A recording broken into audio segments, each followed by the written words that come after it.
Kia ora everyone, welcome back to my channel. Today I have a new to me brand, Art and Fable. This was gifted to me by Lance from Puzzlesnz, so I want to thank him so very much with the brand support, so I really appreciate that. I'll leave a link to Puzzlesnz in the description below. If you're in New Zealand, they have just the best variety of jigsaw puzzles, so go check them out. Art and Fable. I'm excited to do this one. 500 pieces. It's called The Birth of a Dream. And I'm sorry, I know I'm going to mispronounce the artist's name. Maria Brzozowska. Oh, that's maybe not too bad. Hopefully that was close. How much fun is this image? Now, the only thing I know is that there's definitely a feel, a texture on the box. I've been describing it as like a wax coating. I'm interested to see what the pieces feel like.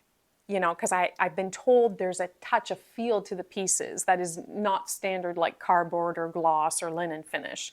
I wonder if it's the same as what I'm feeling on the top of the box. During the time lapse, there's tons of information here about the artist. I could talk maybe about Art and Fable. Perhaps we could talk about dreams even, depending on how much time I have during the time lapse.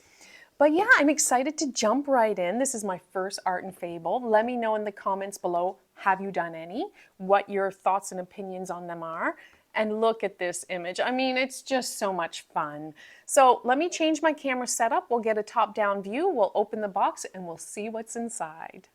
Now it's a smaller size box, but it fits the 500 pieces just fine. It was a bit snug. It took me a bit to get the lid off the bottom of the box. And the box does have that kind of wax cover feeling. Very nicely branded on all sides with, you know, the name of the puzzle, the name of the brand, and extra imagery. So that's cute.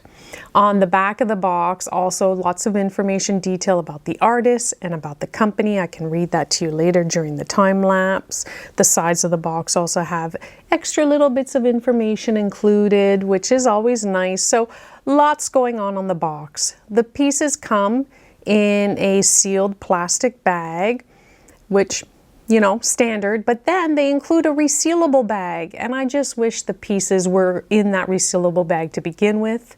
This is a nice cardstock replica of the artwork. Some information also written on the back there as well. It does have that wax kind of feel. It's pretty much the same size as the image on the box, but if you were two people puzzling and you want to refer to the image, you could. Now the next thing, I wasn't too sure what it was at first, but it's the box top holder. And one side does have that waxy feel, the other side doesn't. And I think, did Vicky bring actually an Art and Fable box top holder to Worlds last year maybe? So I figured out you had to pop out this extra little bit here. And I'm not sure if I would really use it because it does hold the box perfectly straight up. And I prefer my box on a lean. But it's really nice that it's included, just a nice little small piece of cardboard, and you can see how it holds the box there. Yeah, and it holds it perfectly up, and it's quite snug, won't fall over. There you go. So there's some extra things included with the puzzle. So let's open up the pieces and have a look at them. I always fight with the plastic bag, but this one wasn't too bad. The pieces overall seemed like a pretty good size. There seemed to be a good variety of piece shapes, not too much puzzle dust, but they do have a feel to them. I could tell right away picking up the pieces. You can see I'm rubbing them between my fingers. They have, the best way I can describe it, it feels like there's a wax coating. Sorry that I have the top of my head in the shot here. The good thickness on the pieces, they didn't feel too flimsy. I think I was more distracted by the texture on the top of the pieces. I still don't know if I like it or not. It didn't really bother me, but it was different. It was definitely interesting. Colors looked nice and vibrant. The detail looked nice. And I was pretty much excited to try to give it a go and build this jigsaw puzzle. So yeah, there you go. That's what's inside the box included with this Art and Fable puzzle. The Birth of a Dream by Maria Brzozowska. I know I'm mispronouncing that. I'm so sorry. She's an illustrator and visual storyteller, currently based in Turkey. Her painted dreamscapes prominently feature fictional transport and eccentric architecture, exploring the visionary imagination, memory, and escapism. She encourages her audience to peel away the different levels of her work and in the process create their own meanings. Now, donations from the sale of this puzzle will go to the Kennedy Krieger Institute. Now, that's a clinical program that meets the specialized needs of children and adolescents with developmental disabilities. Oh, that's nice. More than 35 different outpatient clinics, several home and community programs, and clinical laboratories all address the specific conditions of children with a wide range of disorders, including autism, pediatric rehabilitation, brain injury, and recovery and behavioral psychology. Art Fable Puzzle Company say it's premium quality jigsaw puzzles made from imaginative and beautiful art. Their featured artists are full of passion and imagination, creating artworks that are beautiful, deeply meaningful, and just plain fun. Tap the pieces into place for that satisfying, perfect fit feeling. Move finished sections around without breaking them apart. Interlocking European-style piece shapes. European-style piece shapes. I have never heard that. Make even the most challenging puzzles fun. You can sort by shape, not just by color. And their unique printing process produces richly colored puzzle pieces with a soft, velvety feel and no distracting glare. That's where it says velvety feel, on the back of the box. So that's all information about the puzzle on the back of the box. Interesting. I have no idea what they mean by European-style piece shapes.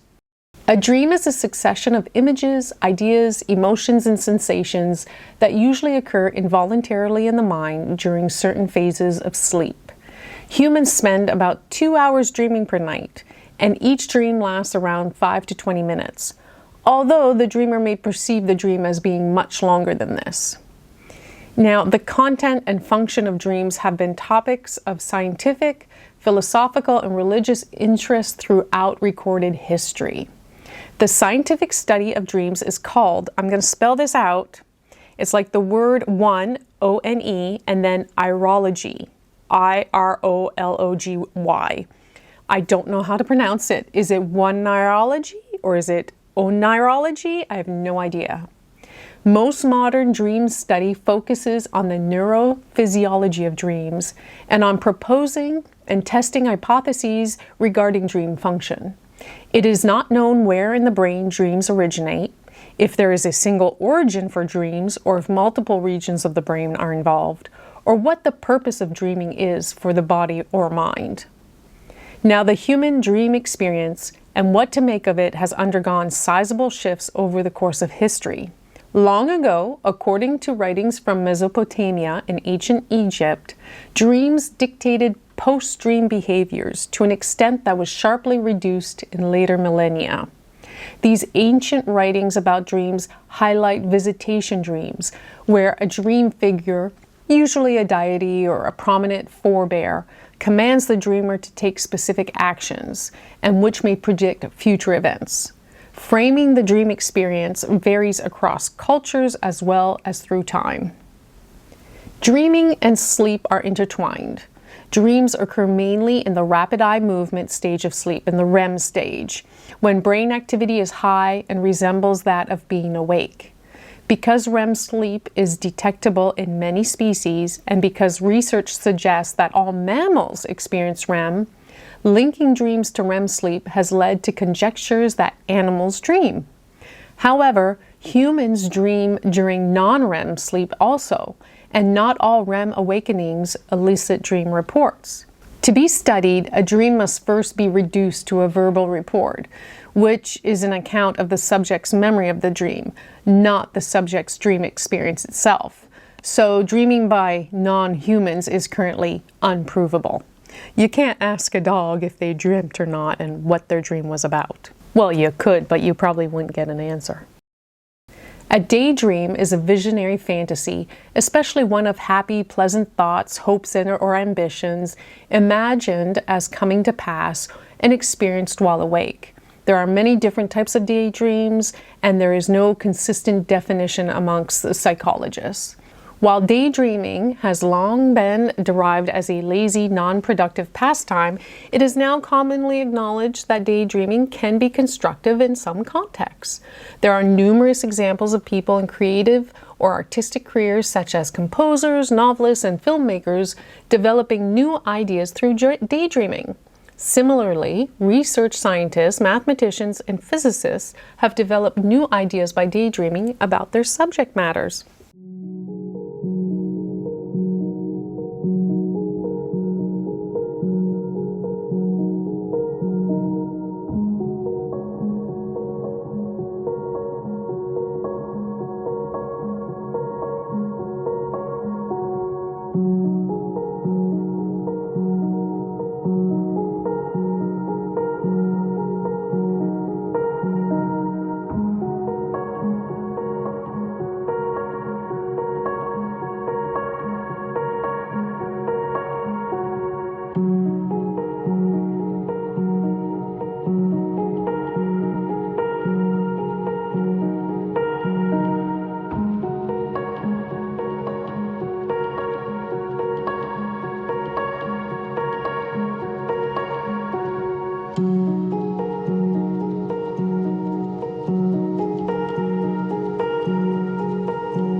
What a fun puzzle to do. I absolutely love the image. It was just so, well, dreamy.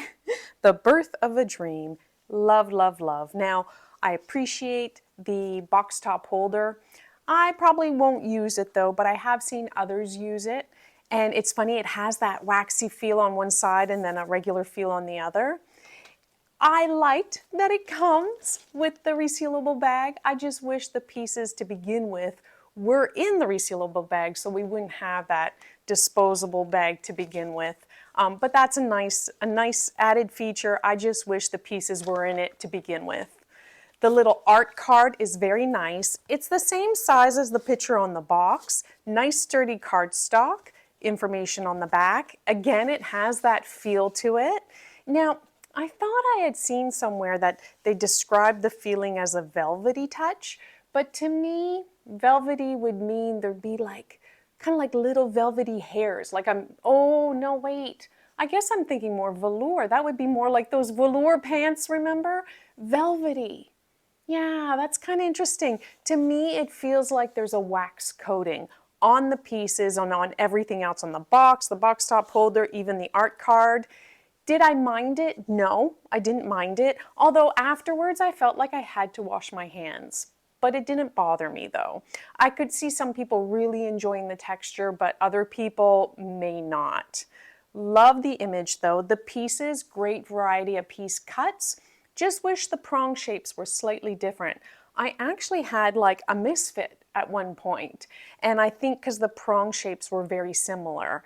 It was a busy enough image and it's pretty small, so one is not bad. And probably like if I were to pay more attention, I would have seen it. But yeah, I really enjoyed it. It was lots of fun.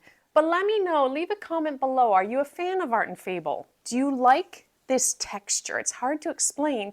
I do worry if dust, like now, it feels to me, because I've done the puzzle and I've done some other puzzles, it feels to me like dust is sticking to it. Does that make sense? Like, I don't want to say the texture or feeling is sticky, but slightly, and it does feel like some dust can stay stuck on it. But there you go, my first Art and Fable. Would I do more? Absolutely. If there was an image that I liked, I hope that the texture wouldn't end up bothering me. If it was 1,000 piece, I hope I would enjoy it. And I didn't mind the size of the image or the box, because for this image, I thought it worked just well.